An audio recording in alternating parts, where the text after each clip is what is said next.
Hello বন্ধুরা, চলে এলাম তোমাদের সাথে একটা নতুন রেসিপি নিয়ে।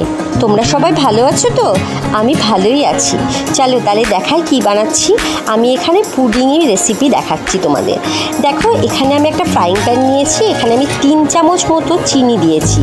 সামান্য কিছু জল দিয়ে আমি এটাকে একটু ক্যারামেলাইজ করে নেব। এরপর যখন চিনিটা ক্যারামেলাইজ হয়ে যাবে, আমি একটা পাত্র নিয়েছি। আমি এখানে একটা টিফিন কৌটো নিয়েছি, যেটার মধ্যে ঢেলে তার সারা গায়ে চারপাশে আমি লাগিয়ে নেব। এরপর আবারও একটা পাত্র নিয়ে তাতে 2টো ডিম, 1 চামচ চিনি আর 1 চামচ ভ্যানিলা এসেন্স দিয়ে ভালোভাবে ফেটিয়ে নেব।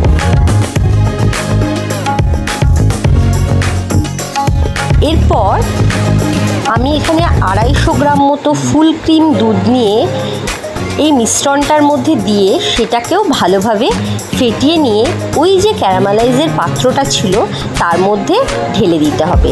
এরপর ওপর থেকে একটা ঢাকনা দিয়ে টিফিন কৌটোটা বন্ধ করে একটা কড়াইয়ে রাখতে হবে। এবার ওই কড়াইয়ে কিছুটা পরিমাণ জল দিয়ে ওপর থেকে একটা ঢাকনা দিয়ে 20 থেকে 25 মিনিট স্টিম করে নিতে হবে। এবার গ্যাস বন্ধ করে নর্মাল টেম্পারেচারে কিছুক্ষণ বাইরে রেখে 2 ঘন্টা মতো ফ্রিজে রেখে ঠান্ডা করে নিতে হবে। ঠান্ডা করার পর একটা প্লেট নিয়ে তাতে টিফিন কৌটোটা উল্টো করে দিয়ে সার্ভ করে নিতে হবে।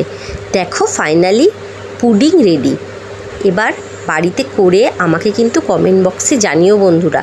ভালো লাগলে চ্যানেলটাকে লাইক ফলো করে দিও। Bye bye.